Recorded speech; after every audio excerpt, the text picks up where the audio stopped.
10 toughest actors in Hollywood history.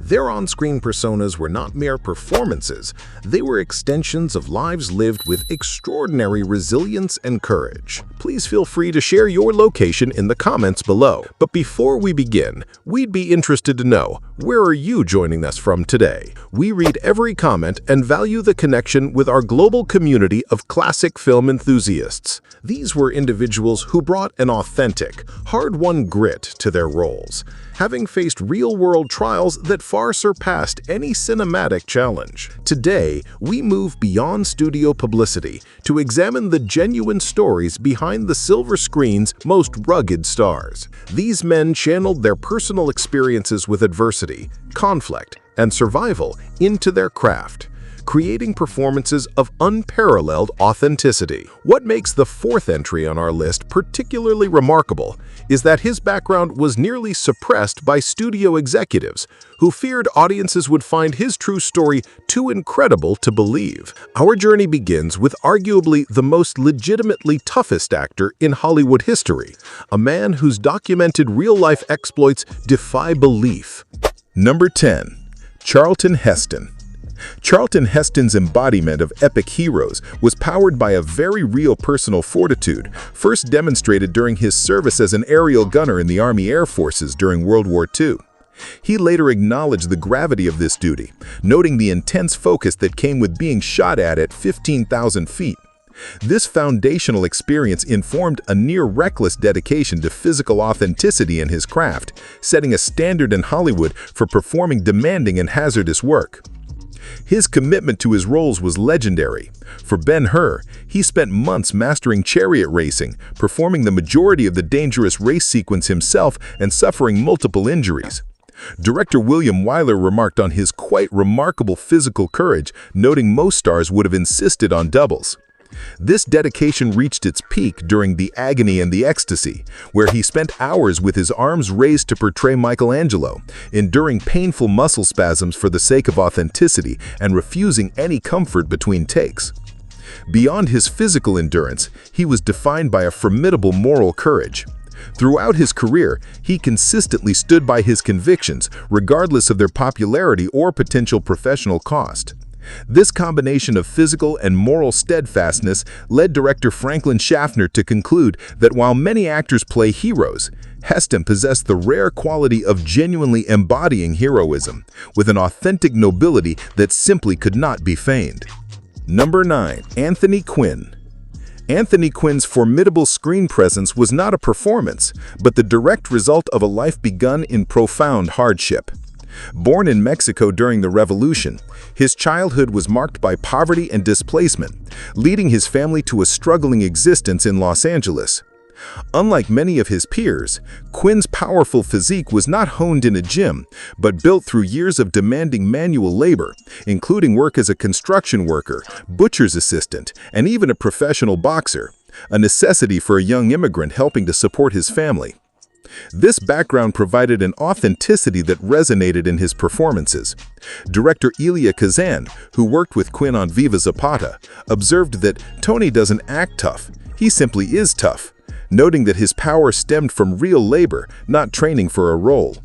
This was evidenced during the filming of Zorba the Greek, where Quinn performed feats of strength like carrying massive logs alone, astonishing colleagues with his strength despite his relaxed demeanor.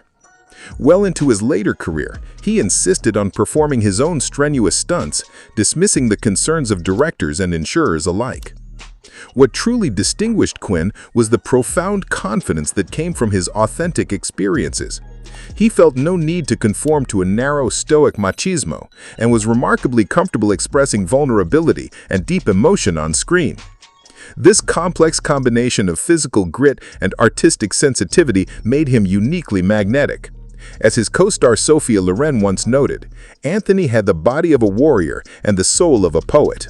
He himself summarized this connection between his life and art by stating, "When I portray these men, I'm not pretending, I'm remembering."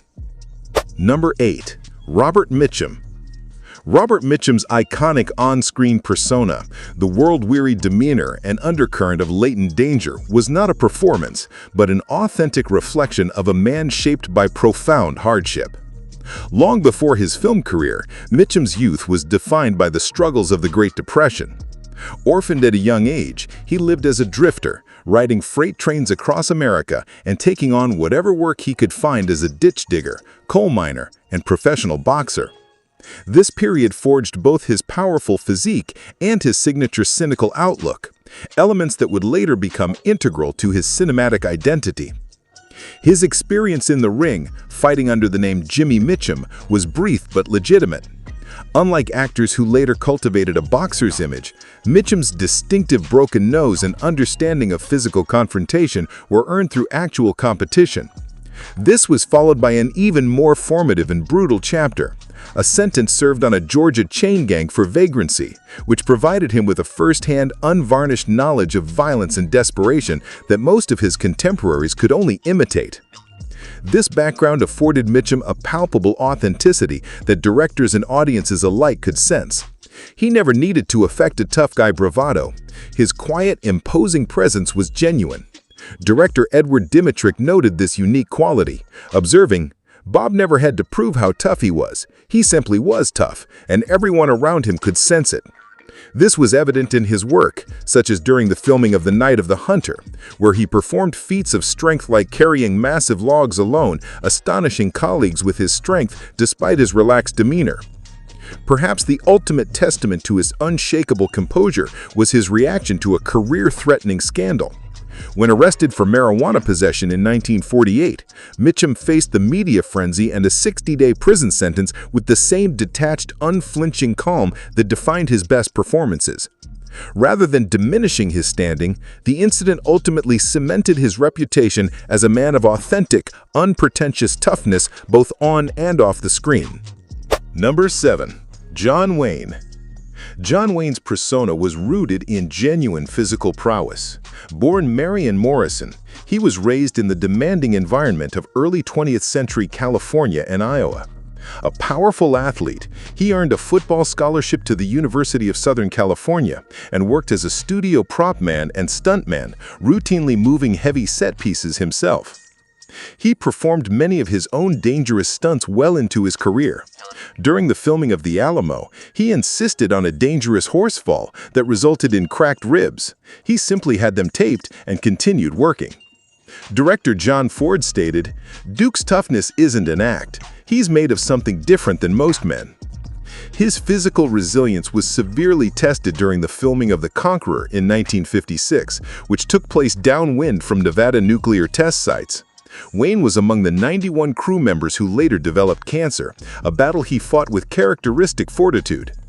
Just months after having a lung and several ribs removed in 1964, he returned to performing his own stunts in The Sons of Katie Elder. As director Henry Hathaway recalled, "He just looked at me and said, 'Either I do my own stunts or you get someone else for the part.'" His physical endurance was undeniable. 6. James Cagney. Do not let James Cagney's compact 5'5" frame deceive you. He was pound for pound one of the toughest men to become a Hollywood star. He developed legitimate fighting skills out of necessity while growing up on the rough streets of New York's Lower East Side. An accomplished amateur boxer, he learned to be quicker and tougher than his opponents. This experience made his on-screen fight scenes remarkably realistic. Director Raoul Walsh noted, "Jimmy knew how to throw a punch better than any actor I ever worked with, because he'd thrown plenty of real ones in his day." His background in dance further contributed to his unique combination of explosive power and precise coordination. His co-stars often discovered his surprising strength firsthand, as he was known for his uncompromising realism in scenes. Offset, he was renowned as someone not to be crossed. Bob Hope once remarked, "Jimmy was the kind of guy who, if you tried something funny with him, would drop you where you stood."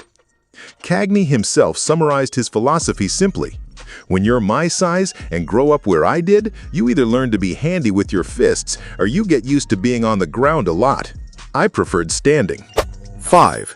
Kirk Douglas. Before he became a Hollywood legend, Kirk Douglas, born Isser Danielovich, rose from extreme poverty through sheer force of will. His early life forged a relentless determination that he channeled into legitimate collegiate wrestling, earning a scholarship to St. Lawrence University based on his athletic prowess. His trial by fire came during World War II, where he served as an aerial gunner in the U.S. Air Forces aboard a submarine chaser, an exceptionally dangerous role that involved constant threat of enemy attack in confined spaces. Injuries sustained during his service led to his medical discharge in 1944. Douglas combined physical power with indomitable will. Director Stanley Kubrick, who worked with him on Spartacus, admitted that Kirk was an absolute force of nature. When he decided something was going to happen, it happened, period. This was evident on set, where he insisted on performing dangerous stunts himself, often resulting in injuries he worked through without complaint. Perhaps most telling of his genuine fortitude was his recovery in later life. After a severe helicopter crash in 1991 that killed 2 others and left him with a debilitating back injury, Douglas fought through painful rehabilitation to walk again. Then, after a severe stroke in 1996 impaired his speech, he underwent years of therapy and published a book about his recovery, a testament to his unyielding determination. 4. Steve McQueen. Steve McQueen wasn't just Hollywood's king of cool, he was a legitimate daredevil whose off-screen pursuits often eclipsed his film roles. After a turbulent childhood, McQueen enlisted in the Marine Corps in 1947. Though his service was marked by insubordination, he ultimately shaped up and even saved the lives of 5 fellow Marines during an Arctic exercise. McQueen's passion for motorsports was an all-consuming obsession, not a hobby. He competed professionally in both motorcycle and auto racing, often under pseudonyms to avoid studio interference. At the 1970 12 Hours of Sebring, one of the world's most prestigious endurance races, he and co-driver Peter Revson finished second overall, an incredible feat for any amateur, but particularly for McQueen, who raced with a cast on his foot from a prior motorcycle accident. This willingness to embrace genuine danger defined his film work. He performed almost all of his own stunts, including the motorcycle chase in The Great Escape, except for the final fence jump, which insurers forbade. Director John Sturges noted, "The problem with Steve wasn't getting him to do dangerous stunts, it was trying to stop him from doing the ones that were truly life-threatening." His authentic toughness was further evidenced by his response to learning he was on Charles Manson's hit list. Rather than hire extensive security, McQueen began carrying a loaded Magnum pistol for his own protection. As racing champion Mario Andretti observed, Hollywood had a lot of actors playing tough guys, but Steve actually was what most of them were pretending to be. 3. Lee Marvin. Lee Marvin didn't just play intimidating characters, he was a genuinely formidable individual. Before his acting career, he served as a Marine in the Pacific Theater during World War II. As a private first class with the 4th Marine Division, he was severely wounded by machine gun fire during the Battle of Saipan in 1944, an injury that severed his sciatic nerve, hospitalized him for a year, and left him with a permanent limp he disguised throughout his career. Marvin was strikingly honest about his service, once quipping, "I was a Marine sniper in the Pacific. I got shot in the ass and sent home. That's the truth. Any man who says he enjoyed combat is either a liar or a fool." This authenticity translated powerfully to his performances. Director John Boardman noted, "Lee understood violence in a way most actors never will. He knew how real violence worked, swift, ugly, and without the dramatics." His fellow actors often felt this palpable intensity. James Coburn once said, "When Lee walked onto a set, there was an immediate shift in the atmosphere. Everyone straightened up a bit." Perhaps the most telling indicator of his authentic toughness was an incident where, well into his 40s, he reportedly held his own against several lumberjacks in a bar fight, showing up to set the next day with bruises but refusing any special accommodation. 2. Charles Bronson. Before he became an iconic cinematic figure, Charles Bronson's life was defined by grinding hardship. Born Charles Buczynski, he was one of 15 children in an impoverished Pennsylvania coal mining family. By age 10, he was working in the mines, spending his formative years hundreds of feet underground. Bronson's weathered countenance, the signature squint and grimace, was not an act, but a physical manifestation of a difficult upbringing. He later stated, "I suppose I'm attracted to these roles because of my background. I was raised in violent neighborhoods and saw killing firsthand." His trial by fire continued during World War II, where he served as a B-29 aerial gunner, flying 25 combat missions over Japan and receiving a Purple Heart for wounds sustained in battle. Colleagues described him as unnervingly calm under fire. This background informed his on-screen presence. Film historian Eddie Mueller observed, "When Bronson throws a punch on screen, it doesn't look choreographed. It looks like a man who has been in real fights and knows how to hurt someone efficiently." His authentic toughness was further demonstrated when he declined studio-offered bodyguards after receiving mafia death threats following Death Wish, reportedly stating, "I've lived too long and been through too much to worry about people like that." Director Michael Winner noted, "Charles doesn't act tough, he simply is tough. There's a substantial difference." 1. Audie Murphy. When considering Hollywood's tough guys, names like John Wayne or Clint Eastwood may come to mind. However, the most decorated combat soldier of World War II was a baby-faced 5'5" actor whom directors initially struggled to cast in action roles due to his unassuming appearance. Yet Audie Murphy was, without question, the most legitimately formidable man in Hollywood history. Prior to his acting career, Murphy received the Medal of Honor from the United States government for single-handedly holding off an entire company of German soldiers for an hour in France, at just 19 years old while wounded and out of ammunition, before leading a successful counterattack. This was but one incident in an extraordinary military career that earned him 28 military medals, including every American Combat Award for Valor available at the time, plus 5 decorations from France and Belgium, all before his 21st birthday. Military historians estimate he was personally responsible for defeating between 240 and 300 enemy soldiers. Hollywood discovered Murphy after his heroics landed him on the cover of Life magazine. The irony of his career was that the man who stood before the camera was arguably more formidable than any character he portrayed. This authenticity was captured in his autobiographical film To Hell and Back, where he was required to tone down some of his actual achievements because producers feared audiences would find the truth implausible. Director Jesse Hibbs later stated, "We had to leave out some of Audie's actual feats because no one would have believed them." Murphy carried the profound psychological wounds of war throughout his life, suffering from severe PTSD. His second wife, Wanda Hendricks, once noted, "Audie had 2 completely different sides. I've seen him wake up from nightmares and become someone I didn't recognize, a hardened killer with instincts that frightened me." Despite his gentle public demeanor, Murphy was a man who had faced more real combat than perhaps any other professional actor in history. This concludes our examination of Hollywood's most formidable actors, men whose real-life experiences provided a depth of character and authenticity that modern actors can only simulate.